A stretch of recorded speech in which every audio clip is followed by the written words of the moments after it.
Number 1. If you're going to use the auto battle feature frequently, especially for some more difficult content, it may be wise to turn off the auto ultimate feature. When this feature is enabled, the auto battle AI will essentially use your ultimates whenever they're able to. Luckily, the feature does have some restraint and some discretion on when to use each ultimate. For example, it won't just cast Bailu's healing ultimate when the entire party is full HP, but generally, I do like to monitor the situation a little bit and control when the ultimates are used. However, if you're just going to leave it on in the background and not pay attention to it at all, you may as well leave this feature on, because using an ultimate when it makes no damn sense is still better than not using it at all. And while you're here, make sure this setting is checked to display. That way you can actually see the speed values of your characters in combat. Number 2. Look, I understand this one is incredibly obvious, but it still needs to be said that you need to manage your skill points appropriately. Basic attacks are, well, they're basic, and they're rarely going to be super exciting to use, but it is necessary for the combat system in Honkai Star Rail. You do not want to be stuck on your healer or your shielder's turn desperately needing to use a heal or a shield and not have the skill points to do so. Number 3. The game is kind enough to give us in-game info actually within combat, and don't neglect to actually use this, especially when you're trying to learn the game. Press C or click the button in the bottom left. Here you can see the details of debuffs, how long they're going to last, or even what your skills do in case you're not familiar with the new character you just got, or in the case of just starting the game, pretty much everybody. You can also see what enemies are going to do in this window, which again can be helpful to see what kind of abilities you can expect an enemy to do. Number 4. Many are going to learn this by trial and error, and some of them may learn it accidentally, but in case you were wondering, enemies in the overworld cannot be initiated in combat simply by running into them physically. One way or another, one of you has to attack the other to initiate combat. Having this information, you can more effectively skip enemies, but beware, when you're running by them and you're physically connecting like that, they can attack pretty quickly and you'll still end up in combat. Number 5. On various different maps, one of the objectives you're going to see in the top left when you open the map is a warp trotter. These are passive enemies that will actually not fight you back in any way. Instead, they will just prepare to flee the battle. You don't want to let this happen. You want to defeat them, but don't worry. If you fail to defeat one and it does actually flee, retreat from the battle, warp away from the map, and then come back to the exact same spot, and the warp trotter will be there again for you to try to fight. Which perfectly leads into number 6. Say you have a warp trotter or any tough enemy that you're really having a difficult time bringing down. This is a perfect time to use technique points. Perhaps you've been actually using your techniques quite a bit and you actually don't have any points right now.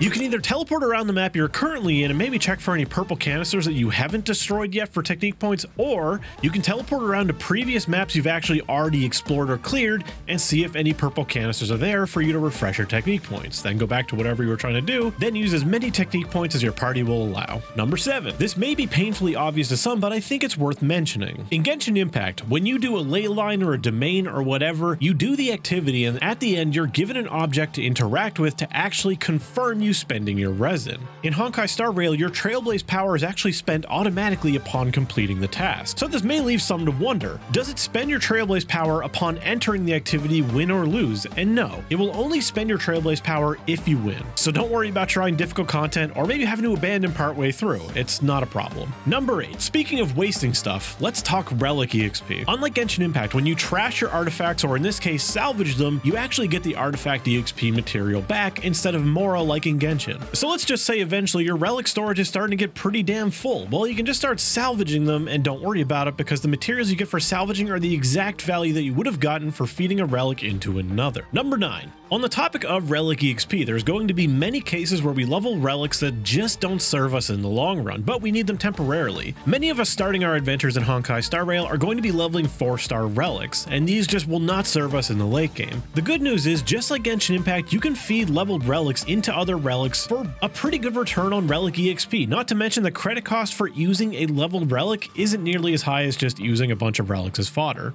Number 10. This is a very minor thing, and if you're concerned with resource efficiency, this is something I recommend you do. It is something that a lot of people will yell at you for doing. When leveling up a character, leave them just partially under-leveled. It doesn't have to be by a lot, just enough that they can continue to earn EXP while you're battling. If you're not immediately going to ascend them, it's my belief that the stats you're losing for just being one little level under maximum is worth the gain of actually gaining a resource and saving yourself a little bit of EXP books. It's something something I did in Genshin Impact. It's something I still do in Genshin Impact, and you bet that I'm going to do it in Honkai Star Rail, and I will continue to do it. Because look, while a character may not gain a ton of EXP after a single battle or a couple battles, you got to remember that's multiplied by 4. That's happening across 4 characters, and something is better than nothing. Every little scrap you can save is something you could spend on another character, which in a game with a lot of characters tends to go a long way. Number 11, how you decide to spend your Trailblaze power in the early days can be pretty critical. That's something that many of us learned in Genshin Impact pretty quickly, or at least over time. Here's the deal, I'm not going to tell you exactly how to spend your Trailblaze power, whether or not you should use fuel early on or save it for a later equilibrium level. That's entirely up to you. You're going to hear this information, and I believe it's probably wise that you do. You should know what you're doing, and rather than being ignorant to it. Crucial character building activities like farming relics become far more rewarding at higher equilibrium levels. That does not mean don't do them at all, and it certainly doesn't mean save your refreshable resin to an unhealthy point where it's just sitting at cap and you're afraid to spend it. No, you absolutely should spend your refreshable resin. What people mostly refer to are the items you use to refresh your resin manually, also known as fuel in Honkai Star Rail. I'm definitely going to be saving my fuel until I get to an appropriate equilibrium level where I can get maximum efficiency out of farming relic. As far as my naturally refreshing Trailblaze power goes, I'm going to try to spend as little of that on relics as I can get away with. That really goes for pretty much anything. I'm going to be trying to spend the bare minimum of what I can while still doing content that I should be expected to do for my current equilibrium level. At the end of the day, on this topic specifically, you should do what makes you happy and what makes you enjoy the game. If holding out on resources and just working on the bare minimum is not fun to you, then don't do it. Number 12. This one is a pretty big one. There are hidden taunt values in Honkai Star Rail. I'm not one of the people responsible for discovering this hidden mechanic. I merely just heard about it from another YouTuber, Lily Aquina. So what is a hidden taunt value? Every single one of the 7 paths has a certain value assigned to them, which the higher the number is, the more likely an enemy is to target that specific character. Then on top of that, there are also individual character skills that also affect these values. For example, March 7th shield will make an enemy far more likely to attack the shielded target than anybody else. So let me give you an example with a very real team that I plan on using, at least a core of it, and that is Clara and March 7th. Clara is a unit that wants to be attacked. She has an extremely powerful counterattack mechanic, and basically you just want as many enemies be beating on her as possible. It'll keep your team safe, and the enemies will be anything but safe. So what do you do with this information? Well, a very common form of AoE in Honkai Star Rail is a 3-target AoE with a primary target and the 2 adjacent targets. You can do this to enemies, and the enemies can absolutely do it to you. So what you want to do is when you're placing your Clara in your team, you want to make sure she's either on the far left or the far right of your team. That way, if she's targeted by AoE, only one other party member is going to be hit. It's up to you how you utilize this information, but it is important that you know it because you don't want your erudition or your hunt characters, which are generally squishier than most others, to be in harm's way by being too close to either preservation characters or any characters with a taunt. Remember that there's going to be a lot of people rushing through this game around you, whether they want to get their dailies unlocked immediately upon getting the game to make sure they get that first daily reset, or they're just trying to get to a certain equilibrium level to unlock a weekly boss in time. Whatever it is, take the game at your own pace. Enjoy it, don't rush it. 400 days from now, that one extra day of dailies, it isn't going to mean much, so don't burn out. Play the game however you find it fun. If you want to rush, go for it. If you want to take your time, take your time. So thank you to HoYoverse for sponsoring this video. Thank you to you for watching. Thank you to my members, my patrons, as always, for supporting me. Stick around for some more Honkai Star Rail and Genshin Impact content, and I'll see you in the next one. Attaboy!